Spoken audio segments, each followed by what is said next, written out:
Hi everyone, we've been on the road for 6 months and here we are at the Grand Canyon. It's 1 mile deep and we are at the south rim, and the distance between the south rim and the north rim is 10 miles. Here we have a view of the Colorado River running through the Grand Canyon. This is what formed the canyon 5 billion years ago. The river is 277 miles long, and every year it erodes the canyon as much as the thickness of a slice of paper. So in 10 years, it would only be eroded by about this much.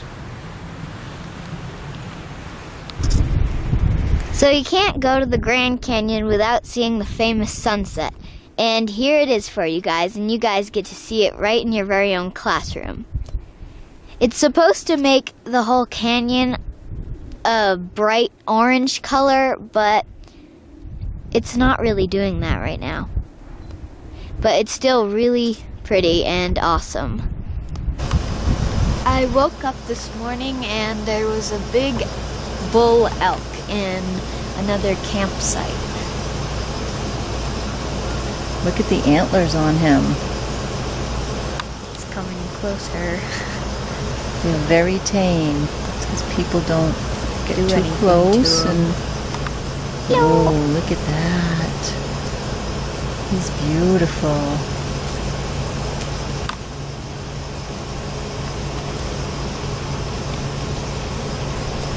So from the Grand Canyon, we went northeast, and now we're in Bryce Canyon National Park, which is in Utah. In the Grand Canyon, we were 7,000 feet up. Now we're 8,000 feet up. So these here behind me are called hoodoos. This is what the park is most famous for. Long ago, the ancient people believed that the hoodoos were people that were turned to stone by the coyote.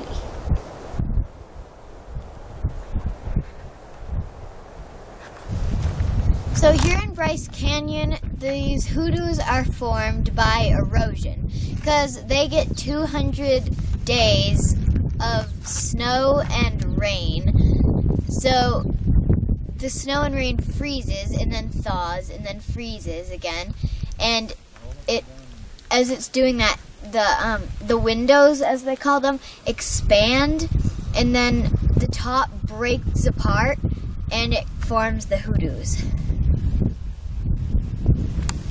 Today we're gonna hike the hoodoos, and this hike is considered the world's best 3-mile hike, and it's already really cool.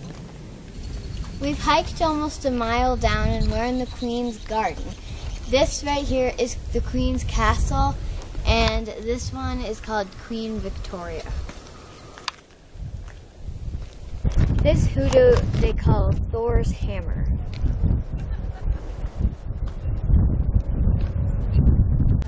This area here is called Fairyland.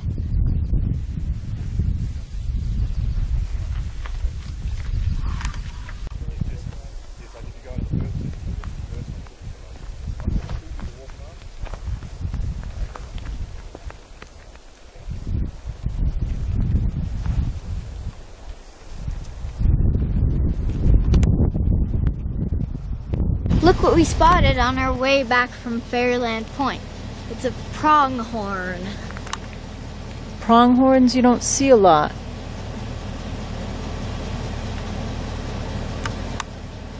Look at those horns.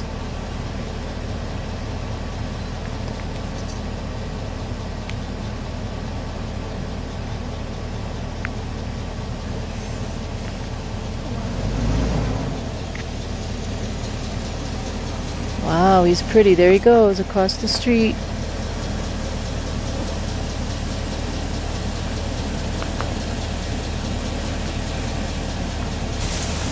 We're here in Zion National Park, and this park is most famous for the tallest sandstone structures in the world.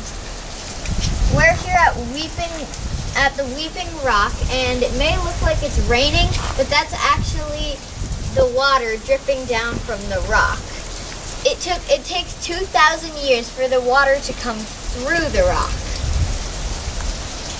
The water that drips down feeds what they call the hanging gardens, which grow on the surface of the cliff.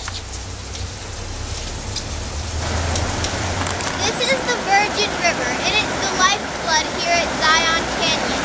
If it weren't for this river, then animals and plants and humans would not be able to survive here in the desert atmosphere.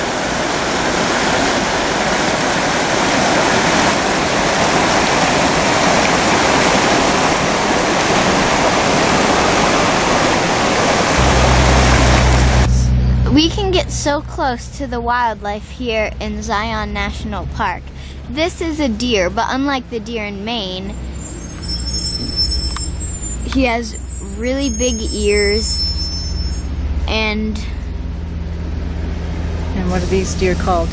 Mule deer. In Maine, we usually see white-tailed deer. Go! Here we are at Hoover Dam, and this is the Nevada side. The Hoover Dam was built during the Great Depression, and it took 5,000 men and almost 5 years to build it. Now we're on the Arizona side, and this is Lake Mead.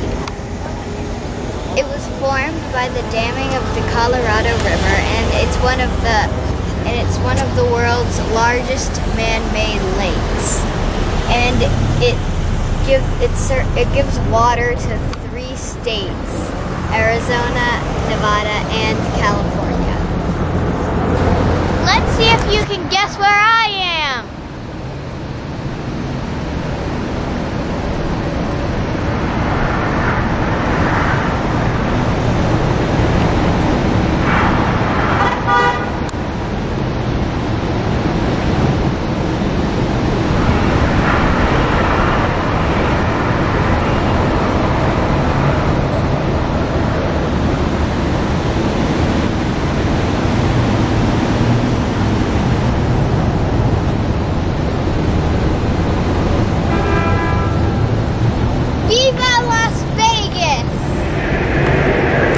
This is the park I've been waiting to go for since we first planned the trip. This is Arches National Park.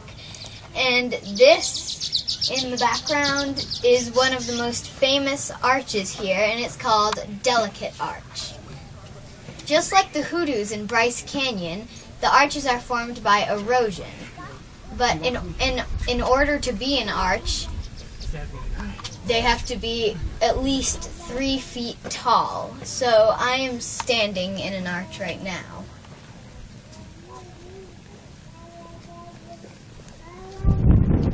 This is another famous arch, and it's called Landscape Arch.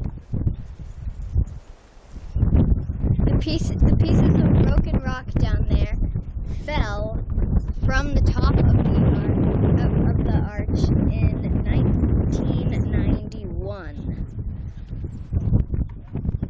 The hikers that were here thought it was a clap of thunder. Then they saw little rocks falling from the top, and they ran. And then they saw a whole chunk of rock fall down. So it fell from that piece, and how thick is that piece? And they got it on videotape, actually. Someone did. How thick is the thinnest part of this arch? Now it's only 6 feet. That goes to show that erosion happens all the time, and we don't know how much longer this arch is going to be here. Yeah. Well, this concludes On the Road with Mercy Part 4, and I hope you guys have a good summer. And if you want to continue watching my videos over the summer, just go to our blog, www.rain4river.com. I hope someday you will be able to visit these awesome places yourself. Bye, everybody. Peace. 2, 3. Thank you.